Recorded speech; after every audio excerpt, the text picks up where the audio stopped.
The Cosmic King ordered humans to kneel, but one human girl refused, and her rebellion set the entire galaxy on fire. The Great Stellar Hall of the Cosmic Dominion was built to make visitors feel small. Its pillars were carved from neutron-forged stone, its ceilings shimmered with galaxies trapped in crystal prisms, and at the center sat the throne, a colossal seat of dark star metal. Upon it lounged Cosmic King Zorith, tyrant of 900 worlds. Today he rose. His voice boomed across the chamber, shaking even the armored guards. Humanity has shown stubbornness, defiance, independence. He raised a hand. Holograms appeared. Images of humans helping each other, building communities, refusing to surrender even on hostile planets. Zorith's lip curled. Such creatures are not meant to stand tall. The hall fell silent as he spoke the words that would ignite a revolution. From this moment, all humans across the Dominion shall be enslaved. Gasps rippled through the alien nobles. Some trembled in approval. Others hid their fear. Zorith continued. Break their pride. Crush their spirit. Use their strength for our wars. Across the galaxy, the order spread like wildfire. Slave ships descended on human settlements. Families were torn apart. Men, women, and children were dragged into containment transports on the Dominion capital Eshkara. Newly captured humans were marched into the obsidian processing arena. Among them a 19-year-old girl named Isla Trent. She walked with chains on her wrists, but her eyes held no fear that the guard shoved her. Kneel when spoken to, human. Isla stared at him, unblinking. Inside her chest, something burned. Not anger, not hatred, but a dangerous, forming clarity. She whispered under her breath. No king owns a human. Nearby, a young boy sniffled. Are we really slaves now? Isla didn't look back. No, she said softly. We're sparks. From above, Dominion overseers watched the new captives. They expected obedience, hopelessness, broken spirits. But the overseer paused, confused. Most humans hung their heads, but one girl stood straighter with every step. One human who didn't look defeated. One spark the Dominion never should have let live. The first spark of a revolution. The throne world of Aurelio's Prime was a nightmare carved in gold. The IT was beautiful, blindingly so. Towers made of living crystal twisted into the sky. Gravity itself was sculpted, flowing like rivers of light. But beneath that glowing perfection, beneath the shining spires and floating palaces, lay the darkest secret in the galaxy, the slave vaults. Meya was dragged through the gates, shackles tied around her wrists, boots scraping the floor. Dozens of alien nobles observed, each with skin that shimmered like silver flames. They looked at her the way one looked at a tool, a possession, a tame animal. A guard shoved her forward. Human. You are property of the eternal crown now. You will address the throne as Meya cut him off. As nothing, she said. Gasps rippled through the audience that a human slave speaking out. Impossible. Unthinkable. Insulting. The guard swung the butt of his spear, but she caught it, held it, stopped it cold. For a full, terrifying second, the entire court fell silent. Something was wrong with this human. Even the guard hesitated, eyes wide. She released the weapon. The guard stumbled back. Meya raised her chin, defiant. I bow to no tyrant. A booming laugh shook the hall. From atop the throne of molten starlight, the Cosmic King rose to his feet. He was impossibly tall. His crown fused to his skull like a burning halo. Power radiated from him in waves. You have spirit, little human, he said, stepping down the golden stairs. A rare thing, but useless. He circled her like a predator, studying her. You killed 10 of my soldiers before they subdued you. 10. Untrained. Malnourished. Barely an adult. He stopped in front of her. What are you? A human, she answered. Just a human. No, he said, voice low. You're something more. Something I want to understand and control. He snapped his fingers. Holographic sigils flared across her skin. Alien restraints binding her nervous system. Meya gasped as her muscles froze. The king leaned close. You will break, little spark, he whispered. All humans do. some in days, some in hours. But ultimately, his grin widened. Every ember dies. For the first time, fear crept into her eyes. The king smiled. Take her to the conditioning vault. The guards dragged her away. But even as she stumbled through the halls of the palace, chained and weakened, something inside her refused to dim. Otoni ember, a burning core. She wasn't special. She wasn't chosen. She was just a girl from a forgotten colony, alone and powerless. But that ember, that spark, it refused to go out. The first crack in the imp in the shadows of the palace ceiling, dozens of alien servants whispered among themselves.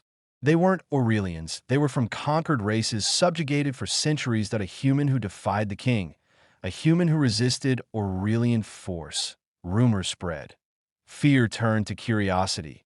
Curiosity turned to hope. And deep in the palace vaults, where no one dared to go, one old alien engineer reviewed surveillance footage of Meya, catching the guard's weapon. His hands trembled. This could change everything. The conditioning vault was where hope went to die. Cold metal, sterile light. Machines humming like predators waiting to feed. The Aurelians called it a rehabilitation center. But every slave knew its real name. The Breaker. Meya was strapped into the core chamber. Arms pinned, legs locked, head immobilized. Thousands of microfilaments crawled along her skin, reading her neural patterns that a technician floated nearby, his silver-blue body glowing faintly. Human subject 731, he said, recording data. Resistance level above baseline. Begins psychic suppression. The machine responded instantly to a pressure slammed into Meya's mind like a tidal wave that IT tried to crush her thoughts, vaporize her identity, rewrite her memories. Humans normally screamed. Meya didn't. She clenched her teeth and growled. You're going to need a bigger wave. The technician frowned. He increased the output. Pain erupted through her nervous system. Every memory, every emotion, every moment in her life was squeezed and twisted. Still, she held on. She remembered Earth. Not the real one. The one from stories her mother told her. The oceans, the forests, the humans who didn't bow to anyone. She anchored herself to those images. The machine pushed harder, subject not responding as expected, the technician muttered. Increase output to 300%. The lights flickered. The vault shook. Meya's restraints glowed red-hot. Inside her mind, the tidal wave began to crack, but not in the way the technician expected. Meya pushed back. Her will surged outward like a detonating star. The psychic wave slammed back into the machine, so violently that alarms blared throughout the vault. What is she doing? Shouted one of the staff. She's overriding the suppression field. Impossible. The machine sparked. Filaments snapped. Panels burst open. Meya ripped her arm free. Then the other. The restraints shattered like glass, flung in all directions as she rose from the table. Hair wild, eyes blazing with a primal fire. The technician floated back in horror. H-human, what are you? Meya stepped off the table, electricity dancing across her skin. I told the king, she said, voice trembling with fury. I am just human. She grabbed the technician by the throat and slammed him into the wall. Not hard enough to kill, just hard enough to terrify. The vault's doors burst open as guards rushed in. Meya didn't run. She charged. Before the first guard could fire, she ripped the rifle from his hands and swung it like a club. He crumpled. Two more tried to restrain her. She flipped one and used him as a shield as the other fired, hitting his own comrade. The entire vault descended into chaos. Meya moved with the force of someone who had held back pain for years and finally unleashed it. Not perfect, not trained, just willpower in motion. And aliens across the facility watched, trembling that a human was fighting the Empire. The spark that ignited on the upper balconies, oppressed alien workers peered down at the battle that a thin, four-armed Redhani woman whispered. She fights like she has nothing left to lose. A massive insectoid miner clicked his mandibles. No, he said. She fights like she refuses to lose anything more. Word spread like wildfire that a human had broken the king's machine, that a human was fighting back, that a human was winning. For the first time in centuries, hope rippled through the slave races. When the king heard this inside the throne hall, a kneeling officer trembled as he finished reporting. The human girl has escaped the vault, my king. She is unstoppable. The cosmic king leaned back on his throne, eyes glowing with amusement and irritation mixed. Unstoppable, he repeated softly. The officer swallowed. Yes, my king. A slow smile spread across the king's face. Good, he murmured. He stood. Let the galaxy witness what happens to a spark when it dares to become a flame. Meya sprinted through the industrial corridors of the Aurelian labor complex. Alarms screaming, lights flashing, chaos unfolding behind her.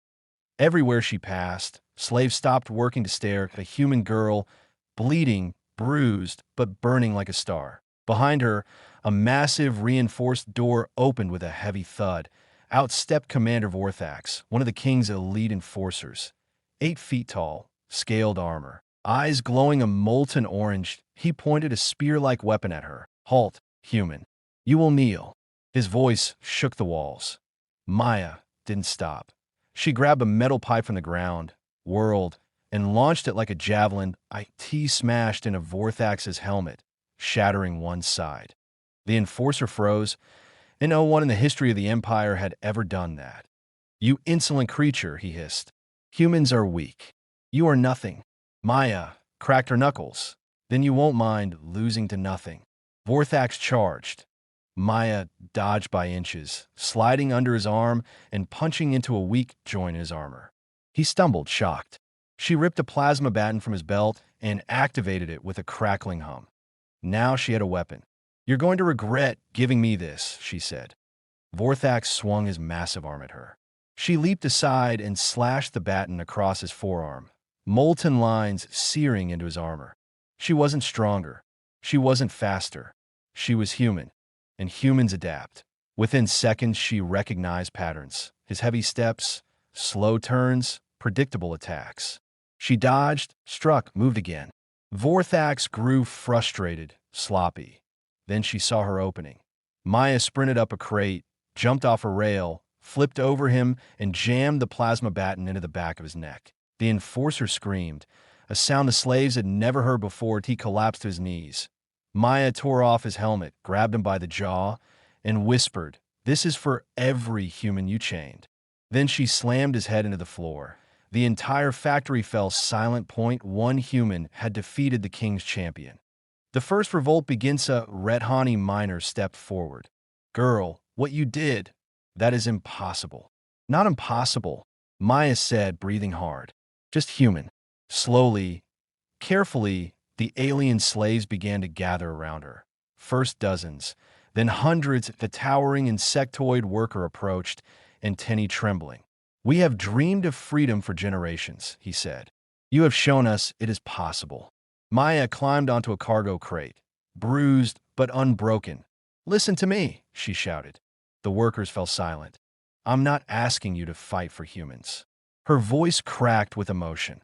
I'm asking you to fight for yourselves. A silence swept across the crowd. Then, one voice rose, rebellion. Another, freedom. Then the entire factory exploded into a thunderous roar.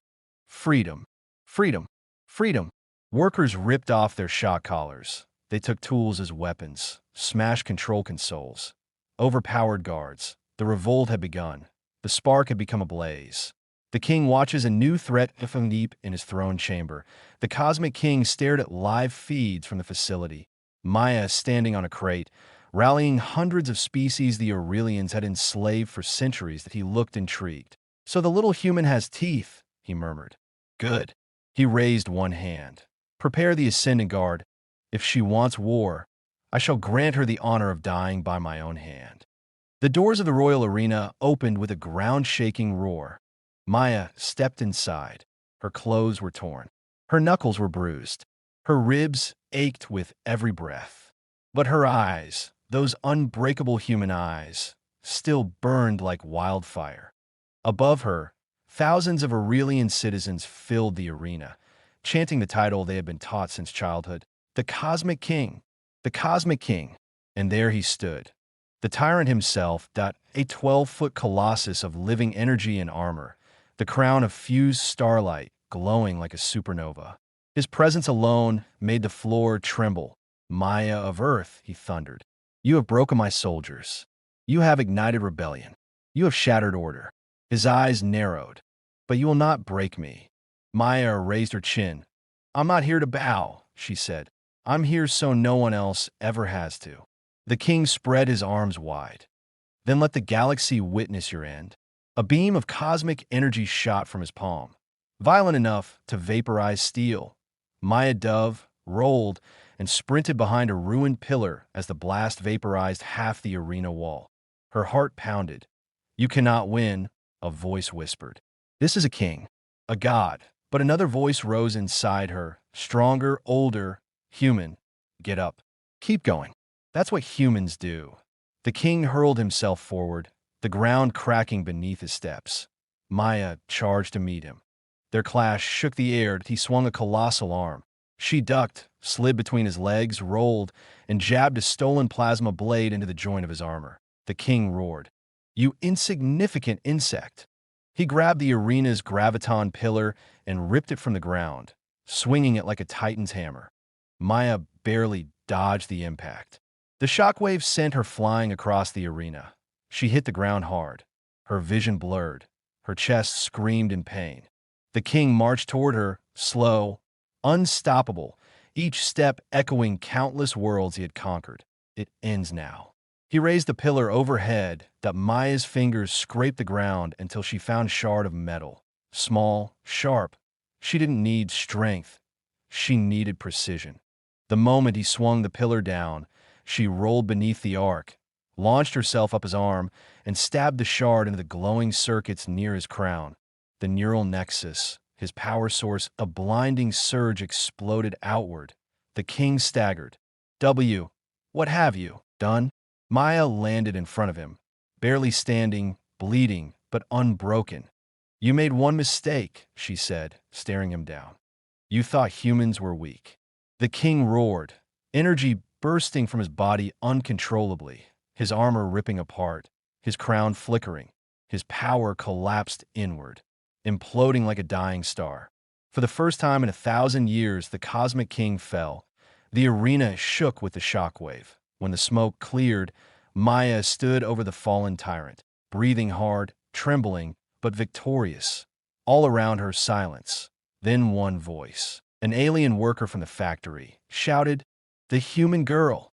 Another cried, "The spark of freedom." And then thousands of voices thundered as one, "Freedom! Freedom! Freedom!" The entire planet erupted into revolution. Slave collars shattered. Factories revolted. Starfleets mutinied. An empire 9,000 years old began to fall because of a single human who refused to kneel. The birth of a new weeks later, Meya stood aboard a liberated Aurelian dreadnought, now serving as the headquarters of the Galactic Free Alliance down on the bridge. Dozens of species stood united. Alien engineers, insectoid warriors, crystalline thinkers, and humans from distant worlds, all following. Her lead, a Rethani elder, stepped forward. "You have changed our galaxy forever," he said softly. "What should we call this new age?" Meya looked out at the stars. No longer oppressive, no longer distant. "Call it whatever you want," she said with a small smile. "But remember one thing." She turned, eyes bright with human fire. "No one enslaves humanity." The bridge erupted into applause. The revolution had only begun. The legend of Meya across the stars. In songs, carvings, and holoscreens, a single phrase spread. One human girl shattered a kingdom. Into the billions who had suffered under tyranny, she became not a soldier, not a queen, but something far greater, a symbol that a spark, that a reminder of what humanity truly was. Unbreakable. 3 months after the fall of the Cosmic King, the galaxy looked nothing like the one Meya had arrived in. The golden banners of the Aurelian Empire, once symbols of absolute dominance, now hung tattered on abandoned fortresses. Entire star systems were declaring independence. Conquered races hunted down the king's remaining enforcers. Fleets once loyal to the throne now carried the blue insignia of the Galactic Free Alliance. And at the center of it all, Meya of Earth. She stood on a balcony of the Alliance Command Citadel, a former imperial palace stripped of its symbols. Below her, thousands of liberated citizens cheered, celebrating the Day of Stars, the anniversary of their freedom. Meya closed her eyes and breathed in the cool alien wind. She still didn't feel like a hero. She felt like the same girl who once repaired old machines in her colony scrapyard. The same girl who got dragged kicking and screaming to a throne world. The same girl who just refused to break. And yet, she had become the face of a galactic uprising. A red Hani messenger hurried toward her. "Commander Meya, you should see this." He handed her a data slate. The hologram flickered to life, showing a distant region of the galaxy, one that glowed an eerie blue. Meya frowned. "What am I looking at?" The messenger swallowed. "Our scouts found something beyond the nebula spine. A fleet, not Aurelian, not any known species." Meya zoomed in. Massive black ships, smooth, organic, silent. Their hulls absorbed light instead of reflecting it. And at their core, glowing crimson symbols pulsed like a heartbeat. Her blood ran cold. "They destroyed an entire moon in seconds," the messenger whispered. "No warning, no demand, just annihilation." Meya set the slate down. "So the galaxy isn't safe yet." "No," the messenger said, "but the people believe in you. They say, if anyone can stop them, it's the human who toppled the king." Meya didn't respond immediately. She looked up at the stars. For the first time, she realized something. Freedom wasn't the end, that it was only the beginning. The gathering of ES inside the Alliance war chamber, hollow projectors lit up with dozens of alien leaders. The insectoid war chief Thazrix bowed his head. "The new threat, we call them the Nullborn. We lost 3 fleets trying to communicate."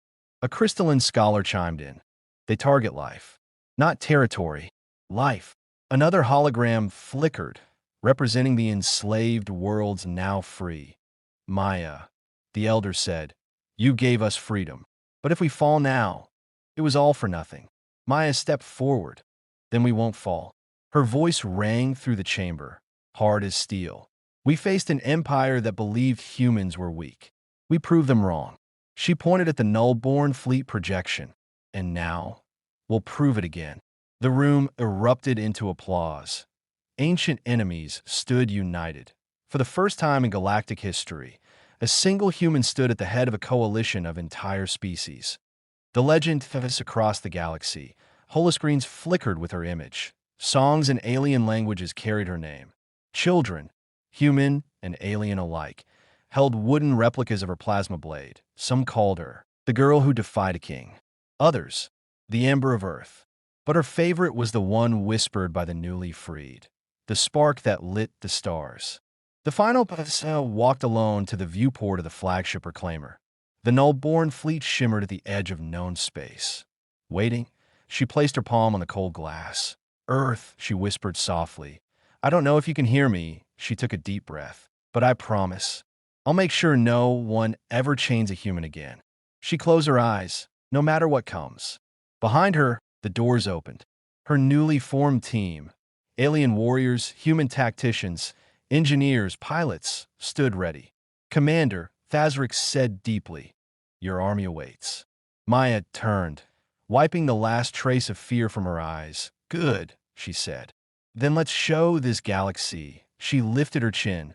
"That humanity kneels to no one." The bridge lights dimmed.